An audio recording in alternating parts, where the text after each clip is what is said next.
生命灵数6号人，请注意，你太温暖了。你只要发现有人压力大、状态不佳，会主动关心说：“我看你脸色不大对，是不是压力太大了？”如果是工作上遇到问题，6号人还会继续说：“没事，这点小事我们一起补救就好。你已经做得超棒了。”是不是超感动？就在那一秒，紧绷的肩膀瞬间放松了，那种被接住的感觉非常厉害。在混乱中，先看见了对方的情绪，而非错误，用强大的包容力撑开了一个安全的缓冲空间，让人知道，即使是出错，自己依然是被支持的、被认同的。但就怕太温暖、太舒服，然后就被网住出不去了。有6号人在，就会有一份能让人安心的人情味。不管你是很暖心的6号人，还是被6号人暖到的人，今天的节目就是来鼓励你的，一定要看完哦。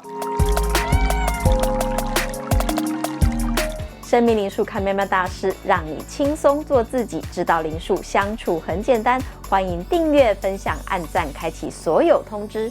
嗨，大家好啊，我是喵喵大师。今天来说，和生命灵数6号人合作要小心沦陷，马上用你的灵数来签到，就不会找不到了哟。先来认识生命灵数6的优点是什么吧。数字6最简单的说法就是感性与感受力。6号人有比其他人更细腻的灵魂与共情能力，除了自己的情绪之外，还能敏锐地捕捉到他人的微小感受，像有情绪触角一样厉害。有6的人具备对自己的情绪感受力，有2个以上6的人是连别人的情绪也很敏锐。至于6号人是连空气中飘散的情绪都能吸收，换句话说，你已经是最高级别了。甚至可以说，6号人最不可思议的地方是有细腻又灵敏的心，总能看见别人忽略的小美好，发现日常生活的微小感动，让生活变得有滋有味。更难得的是，有强大的共情力，像个温暖的接收器，能温柔地接住他人的情绪，让人觉得被深深理解。和6号人在一起，会感觉自己被接纳，心灵被看见，甚至在6号人面前，脾气也会变得温柔了起来。因此，6号人和数字6很多的人，常常是团体中最受依赖的温暖存在哦。先来说，大家和6号人合作时能得到的好处，最大的享受就是你会被接住的心理安全感。在工作和职场中，我们总被要求对事不对人，虽然很有效率，但这往往会让环境变得很干、很冰冷。跟有爱的6号人共事，好处是它会帮环境加温。当大家都埋头盯着电脑，气压低到不行时，它可能是那个会突然递上一杯咖啡，或是说一句“辛苦了，我们先休息5分钟”的人。6号人敏锐的雷达能捕捉到旁人的疲惫，让你在变成工作机器之前被当作一个人来看待。再来，6号人往往具备了使命感与感染力。对他来说，做这件事不是只是一份领薪水的工作，而是一次传递价值的机会。当他真心相信这件事能帮助他人时，他散发出的热情是非常迷人的。这种纯粹的动力也会让你觉得自己正在做的事变得很有意义，而不是只是跑流程、完成交办事项。在那样的氛围下，原本枯燥乏味的任务会多了一层色彩，这就是所谓的灵魂感。最后，6号人还是天生的缓冲器，什么意思呢？在合作中难免有磨合，但6号人通常不急着反击，而是先试着理解对方的难处，接着再用那种没关系，我们一起想办法的柔软态度，把原本快要引爆的火药味化掉。跟6号人合作，你不用随时全副武装，你会发现原来在追求目标的路上不必那么紧绷，他在背后撑着你，用爱和包容让你更有勇气去冲刺。这真的是和6号人合作时的奢华体验哦。与6号人合作，唯一最让人纠结的地方在于，你明明知道他是一片好意，对团队很有爱，但那颗过于敏感的玻璃心，有时候真的会让工作效率瞬间卡关，而且卡在你没有想到的地方，就是沟通成本非常高。毕竟在职场上，大家习惯效率优先，说话直白一点是为了省时间。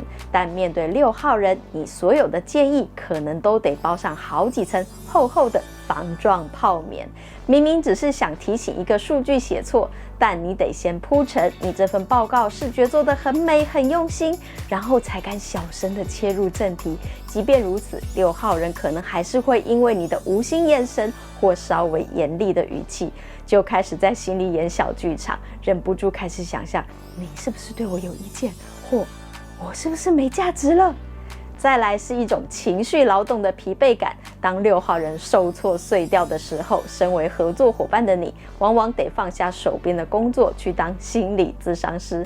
你需要花大量的时间安抚他的情绪，修补他的自信，否则他会陷入一种低迷的回圈。最严重时，可能导致整件事情的进度跟着停摆。这种时候，你的内心会很想呐喊：我是在上班还是在顾小孩？最后是决策时的束手无策。有时为了大局，我们必须做一些冷酷无情但正确的决定，比如缩减某个没成效的部分的预算。但如果那个部分是6号人负责的，他可能会觉得你正在否定他的付出，而不是在评估效益。只要发生一次，就会让你在做决策时变得畏首畏尾，担心万一决定做得太硬，会换来6号人好几天的眼泪或冷战。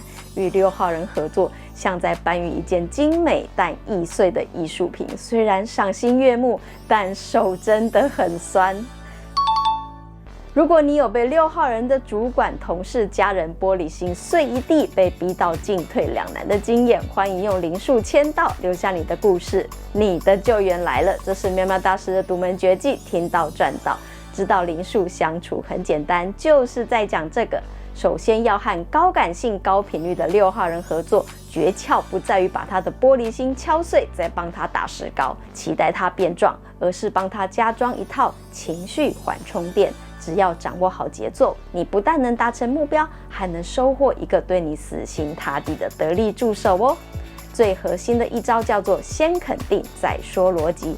6号人对被否定极度敏感，所以你的第一句话一定要先看见他的付出，而非哪里出现错误。例如要请他改报告时，别说这里数字错了，改说你这份报告收集得很全面，帮了大忙了。为了让它更完美，我们把几个数字调一下好吗？当6号人感受到自己的心意被你接收到，他的防御机制就会卸下，也比较不会胡思乱想。接下来不管你想说什么，都比较听得进去。再来要学会把球丢给未来，而不是检讨过去。因为玻璃心的人最怕自己被清算旧账，那会让他们陷入自责的漩涡，爬不出来。所以沟通时尽量使用下次我们可以怎么做来代替你刚才哪里做得不好，引导6号人将焦点锁定在优化目标上，最好让他觉得自己是在跟你一起创造更好的作品，而不是在被审判。接下来拉出明确的边界感很重要，这么做其实要给6号人最大的安全感。在一开始就要先把规则讲清楚，语气要温柔但坚定。你可以说我很看重你的创意，但在进度上我比较严格。如果我语气比较急，那是针对时程，绝对不是针对你。提早先打预防针很关键哦，这能减少6号人事后脑补小剧场的机会。最后记得给予6号人规律的小额赞美，不需要浮夸，只要在平时顺手传个讯息说刚才的点子很棒，就能帮他的信心储值。当他的信心存折是满的，偶尔遇到工作上的冲撞时，他就不会那么容易碎掉。只要你学着顺着他的毛摸，6号人那份对工作的爱，反而会成为推动目标时最安全、最强大，让大家惊艳的动力哦。前面说了这么多，感觉好像都是6号人的问题，当然不是，这是喵喵大师的独门绝技，听到赚到。对于一个很有爱但有点玻璃心的6号人来说，进化并不是要变得冷酷或迟钝，而是要在那颗柔软的心外面建立一层有弹性的防弹衣。首先要练习课题分离，正因为很有爱，6号人常常把别人的情绪当成自己的责任。向对方说这方案不行时，你会解读成我不行， 6号人要进化的第一步是学会在心里画一条线，对方的评价是他的观点，我的价值是我自己的功课。试着把我个人和我的产出分开，当事情被检讨时，要时时提醒自己，那是我的作品在接受手术，不是我的灵魂在受审。其次是建立逻辑与情绪的双轨制。当6号人感觉到心碎或委屈的讯号出现时，不要立刻反应，先给自己3秒钟的留白，问自己现在对方给的是资讯还是攻击。如果对方只是在讲时程、讲预算、讲错字，那这就是单纯的资讯。练习用冷静的逻辑去过滤掉情绪的杂讯，这招非常关键。你会发现，很多时候对方的严厉其实只是因为他也正好在压力之中，与你的好坏无关。再者，6号人要学会主动索取正面反馈。玻璃心往往源于不安全感，要别人的肯定来填补。进化后的你可以主动出击，当你完成一件事，主动问合作伙伴，你觉得这部分做得好吗？再问有哪些地方我可以做得更好呢？透过掌握主动权，能让你从被动等待判决的受害者，变成主动追求成长的掌控者哦。最后，6号人要练习拥抱你自己的感性天赋。你要明白，细腻与爱是你的强大武器，不是弱点。不需要为了怕碎掉而把自己武装得像石头，而是要像水一样柔软多变，既能温柔包容，也能在遇到撞击时顺势流动，继续前进。当6号人开始接纳自己的敏感，并学会用理性的框架保护它，你就会从一个易碎品进化成一个有厚度与弹性的强大灵魂哦。欢迎留言表达你对玻璃心的看法哟。想知道6号人既敏感又温暖的灵魂动机吗？欢迎加入会员，每月请喵喵大师喝杯饮料，就能看到开启会员以来的全部讯息哦。生命灵数看喵喵大师，你会越来越好命的哟。